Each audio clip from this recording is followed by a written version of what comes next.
so what you said in 2005 still holds true in 2020? Absolutely. Because these basic ingredients of growth, which are skills, democracy, entrepreneurship, demographics, they cannot be destroyed. They are the ingredient of a society. Some are historical, some are accidental. I mean, our demographic benefit cannot be taken away. The skills of Indians cannot be destroyed. The democracy cannot be overruled. So these basic, the entrepreneurship is in our blood. We forget that in the 17th century, 40% of world GDP was India. So it's not as if, we are a newcomer come here. We are only trying to reach where we were about 4 centuries ago. So I see no reason why India is not going to have $15,000 or $20,000 GDP. So I am even confident that we will achieve it. Great. Rakesh, there's an old saying about investing that you cut your weeds and you water the flowers. Or as Soros said, it's not whether you're right or wrong, it's how much money you make when you're right. I want to get some color on your decisions to make the 3 stocks that have defined your portfolio: CRISIL, Lupin, and of course Titan. Talk to me about them. Well, Ramesh, all of them were bought when they were written off by the market. Of course, CRISIL was always a somewhat fancied stock. When I tell you, Ramesh, after I bought the stock, I became the largest single individual shareholder of CRISIL. And we made a presentation to the management team, the price was 400. We predicted the price will be 4,000 in 5 years. And they said, you're gone off your mind. And the price was 10,000 in 4 years. And Titan it was not by design, it was an accident. And it constantly, and Ramesh, there's a realization that no investment can give you a linear return. There will be years when it will underperform. But the question you get is the underperformance such that it will not perform again? So I think with my independent thought process, and my investment is always a risk reward. So I made those investments, and I tend not to sell my investments easily. That has helped me. And God has been kind. I've retained those investments despite a lot of, and some of them have underperformed also, like CRISIL in the last 4 or 5 years, both CRISIL and Lupin. But I've still held on to them. So the genius sometimes is belief in the future of the country and to let compounding work as magic. That is what you need to do in good investing? Absolutely. I and I think even Mr. Damani, I can speak on behalf of Radhakishan, we have unbridled faith in the capacity of this country to grow.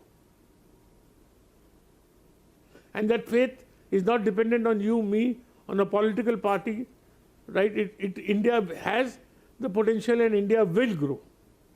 And I think that I'm predicting the time has come when we are going to see major reform. I think we've seen major reform in the agricultural sector. We are going to see major reform in the other sectors. Rakesh, you, one of the few people who wear 2 hats successfully, that is a speculator and that is an investor. Put on your speculative hat for me for a minute. There's a famous saying that you've taught me, as a matter of fact, that speculation is done with a passbook, not a checkbook. And that in colloquial terms you say, vadare vadare levanu, ghatare ghatare bechvanu. Explain how those 2 proverbs have helped you speculate. Ramesh, what is speculation? What is trading? It's all about price, right? See, to trade, what do you need to do? You need to have broad direction of market. You need not be an expert. You should know when to stake, what to stake, and when to take a loss. Now, what to stake, what happens? People try to, first of all, extract too precise a trend, too precise price movements, rather than broadly recognizing trends. Then initially people bet small, but when they make money, the bets get larger. And third is that, to take a loss goes against human nature, right? So if you can conquer these 3 things, I think you can be a very good trader. And see, trading gives you the highest ROE. It requires you to be alert 24 hours a day, right? The excitement of le pataphat, de pataphat, and the check mark, the draft you get into your account the next day is something else in the world, right? So I love trading, and trading is the source of all my wealth, because ultimately it is the trading money that I earned in trading that I invested. Right. If you still had to choose, would you be a trader or an investor? I would be both. Both has its own pleasures. But I think trading has had trading profit. Trading profits have greater pleasure. I don't have to say, if you can, I just say often, if you can keep a mistress and a wife happy, you can be a good trader and a good investor. You're one of the few people I know who can, have a trading mind and a investing, speculating mind and an investing mind. It's so very difficult to separate the emotions of the two, but you do it very successfully. Another thing that you do very successfully, Rakesh, is handle leverage. What are your thoughts on that? Most people have said avoid leverage. You have a more amiable view to leverage. See, leverage is like personal habits of smoking and drinking. If done in a measured manner, they are a pleasure. If overdone, they are problems, right? So I think trading is emotionless. I would have known in life I had no capital from my parents or my in-laws or no other source of capital. It's only through leverage that I built wealth. So I think it's good to leverage, but you have to measure leverage. It has to be emotionless. When it goes against you, nobody is going to come and say, if you hope, you should keep your hope at home and act to reduce your leverage. Like Ramesh, I'm telling you, in 2002, I was so bullish, but I sold 25% of my portfolio in 4 days because I had to reduce leverage. Another thing in leverage also is it is emotionless. When you go wrong, there is nobody to help you. There is no father, there is no mother. Please cut the leverage. Also, there are times when you should leverage and a time when you shouldn't leverage. You shouldn't believe that, what leverage I had in 2003, my wealth in 2008 was much greater, but my leverage was not even 10% of what it was in 2003. So, all this, there are moments when you should leverage and there are moments when you should not leverage. Do you know with me what the valuation in 2002 was? So I think we should leverage, but in a measured manner and be emotionless and don't blame others. And if things go against you, square off and sit at home. Let's talk about measurement, which you mentioned. Rakesh, there's a saying that Drucker used that culture eats strategy for lunch. How do you assess management? What is your feel of how to invest in a company? Do you look at financial? Do you look at management? Do you look at a combination of these events? See, of course, I look at a combination. But first, when I was an inexperienced investor, I used to look very much on financials. As I progressed and I developed and I learned things in life, I now look more at business models. How good is the model? What are the reasons which create the profitability? What are the entry barriers? How will the profit stand out in difficult times? Then, of course, I assess the management, and I also try and assess the financials. I also try and assess whether attitude of management has changed. Because I think, Ramesh, the biggest wealth to be earned is in change. When things changed in Titan, when Titan gave up the international foray into watches, right? When Lupin, became a very well-governed company, and it became successful in the American markets, that was change. So, great of wealth, so we have to assess when in Escorts, the Escort management turned out to be, totally changed its attitude, right? We had to assess whether they will be able to do it or not. So I don't think that one investment theory works, but I can tell you one thing, nothing is sacrosanct in investing. And at a price, everything is investable, there are no time takers. At a price, everything is great and bet on change. What we'll do, we'll take a break, come back and chat some more with Nifty at 60 with Rakesh Jhunjhunwala.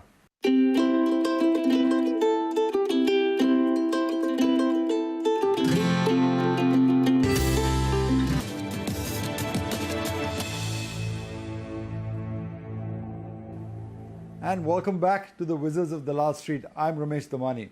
Let me quote you some stats from the Forbes magazine of March 2020.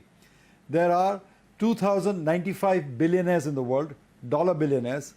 614 are in America, 388 are in China, 102 of them are in India. Luckily for us, one of them is with us right in the studio. Welcome back to Rakesh Jhunjhunwala. Rakesh, thanks you again for joining us on Wizard. Rakesh, two things that I need to ask you. Bill Gates wrote this book, Business at the Speed of Thought. And what amazes me is how fast sometimes you can put crores of rupees to work. How did you develop that ability? Well, I developed that ability because I'm a risk taker at heart. And, I always took that risk commensurate with what wealth I had. Suppose I had 100, I would risk 20.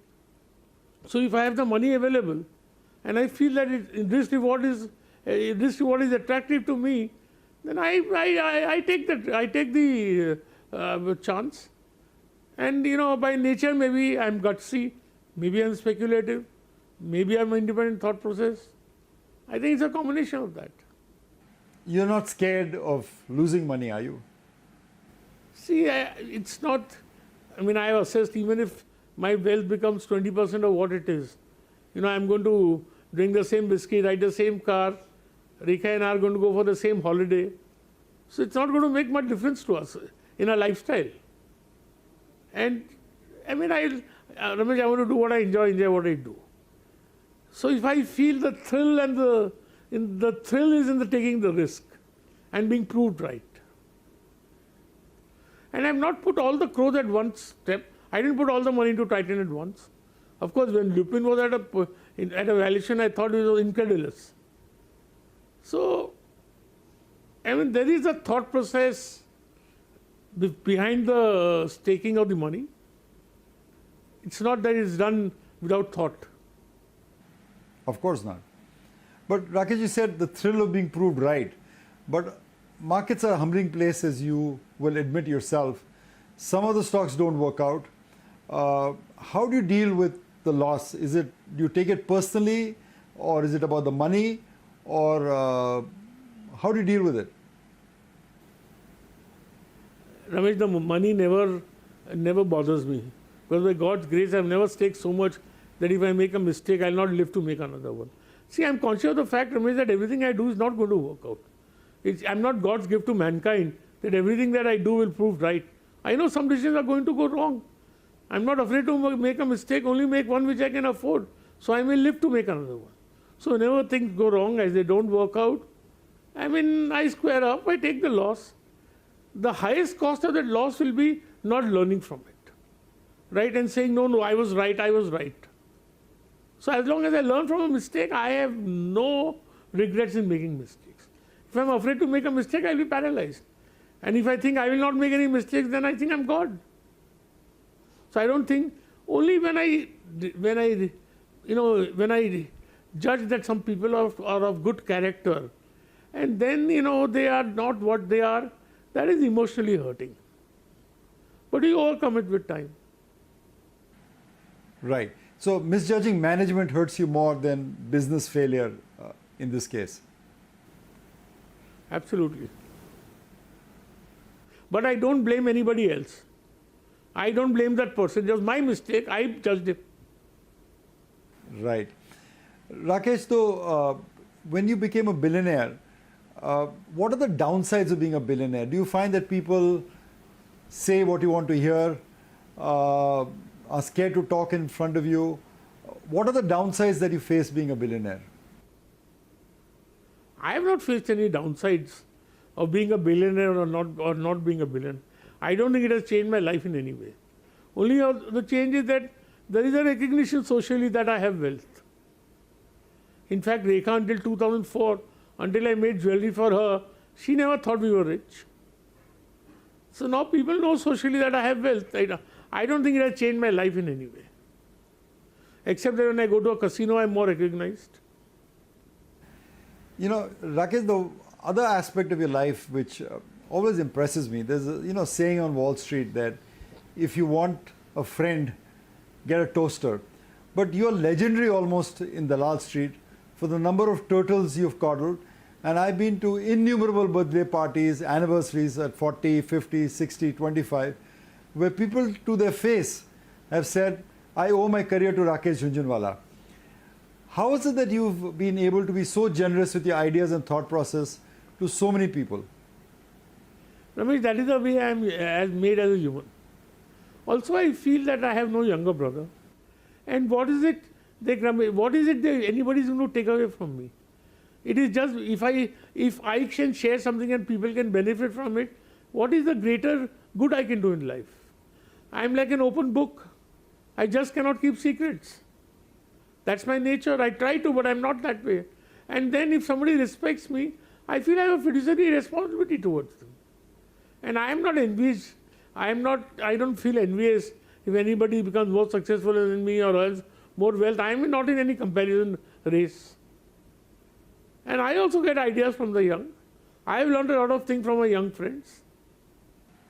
But you are competitive, Rakesh, aren't you? I mean, and money is the measure of that competitiveness. So how do you give such easily your book, your ideas to other people? Because I am by nature, I am an open book, and I'm not, I mean, I also get from others, right? And it's not that Radhakrishan ji has taught me anything. I think I have learned from him. Similarly, it's not that necessarily I have taught others, they have learned from me. And I am not bothered that if they learn from me and they become more successful, I have no regrets, I'll feel very happy. I have thought of it many times, but I am told also you should not share everything so openly, but I am what I am and I am going to be an open book. I don't want to change as a human for some financial competition or benefit. Well, Rakesh, I'll say one thing about you as a tribute to you, which I've always really appreciated about you, is that there are a lot of young people who've stood on your shoulders to be able to look, and you've really handled that gracefully. On that thought, we'll take a break. We'll come back and chat some more with Rakesh Jhunjhunwala.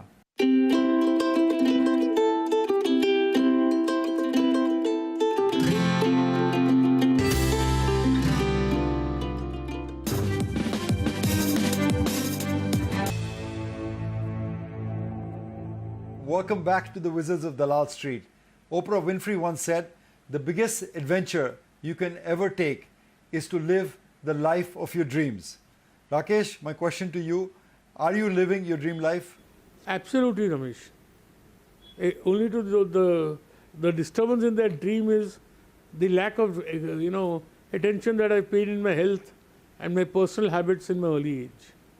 Apart from that, I have everything that I need. And I have the best of family, the best of friends, the best of markets, the best of children, the best of regard people have for me. What else could I want? Wealth far more than I need. You're 60, you are aging. Do you have a sense of your own mortality, Rakesh? See, Ramesh, I don't have the best of health, so I've thought of this, and I have young children. So earlier, say a year ago or 6 months ago, I should think and worry about this a lot. But I thought of two things. What is death? What is mortality? It's a permanent sleep. Once you sleep, you don't know anything. And death is like risk. You can try and model it. You can try and predict it. But you can never know it. It's like the markets. It's like weather. It's like risk. Right? And the only truth of life is death. And Hinduism believes, in which I believe, that death is part of life. It's only a soul which goes away. And what happens to the people who are left behind? From there, I draw from, instance from a very close friend of mine who died very young, leaving no children, and his wife had very trying health circumstances, and she lived her life. So I said, even if I die young, my children will lead their life. Their mother is there. So now I've thought, I cannot know it, I cannot predict it. So I've stopped thinking of it. I've thought, it will come. What can be done about it? We cannot burn the midnight oil just wasting time thinking about it. The only thing I wish is, God, the day you take me out, don't take me to the hospital, take me with a cardiac arrest. That is the only my wish to God. I don't wish him to give me 20 years more, 30 years more, 40 years more. He'll give me whatever he gives me. But please, take me with a cardiac arrest. Always spoken like a true speculator, accepting reality for what it is, your health for what it is. But Rakesh, I must tell you this. I talk to a lot of your friends, and sometimes they tell me that those who watch you, that sometimes you're blank in the face, you want a second act in life almost. Do you want a second act in life? Do you want to have a career greater than the stock market? No, I will never have a career other than the stock market. I have promoted some companies also. I am a stock market trader and investor. That is what I am. I am not a promoter. I am a promoter of two companies, 3 companies now, and two of them are fairly large companies. I am an investor, boss. I am going to sell those companies one day, right? My life is going to be in the stock market, but I would like to reinvent my life in the sense that I must have consuming interest other than the market. I must pay more attention to my health. Other than that, I don't think I need a second act in my life ever. And Ramesh, the breadth and depth of what we are doing, excuse me, it may sound as boasting, is quite difficult to understand, Ramesh.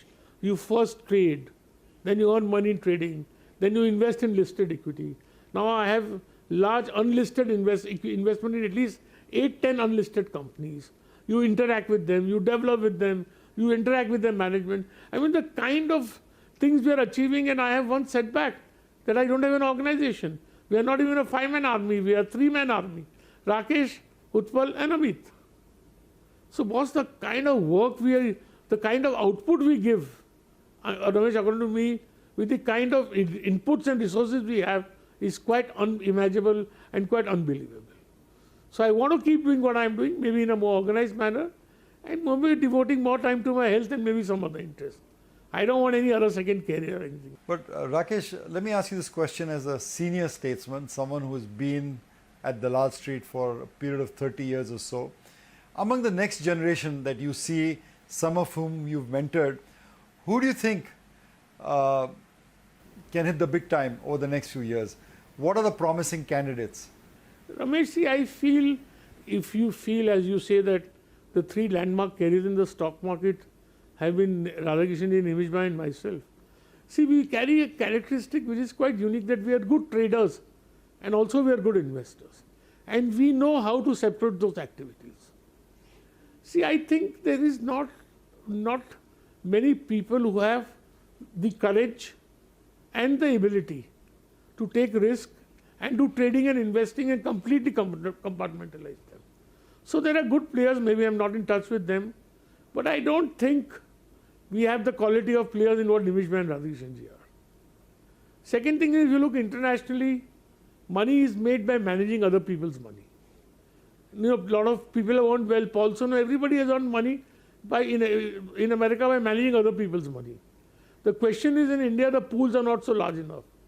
The rewards for managing money are not enough. So I think someone will emerge surely. Not someone, many will emerge. But to predict who they will be at this moment is difficult. Rakesh, on a personal note, tell me something about yourself that if people found out, they would be surprised. You have a larger-than-life persona on the screen. You talk very freely. But there is something about you that people don't know. I want to make a lot of Bollywood movies. I love making Bollywood movies. And not for interacting with heroines, I can do that otherwise also. But no, people told me, you want to make a movie because you want to interact with heroines. I told them I don't mix business with pleasure. So, I mean, I would love to make Bollywood movies. Right. Great, that's nice to know. Rakesh, you have 3 wonderful children, a daughter who just had a birthday, 2 young sons. If you were to sum up your life and tell them your life and learnings, how would you do that? See, the first thing I would tell them is the quest to learn is a journey and not a destination.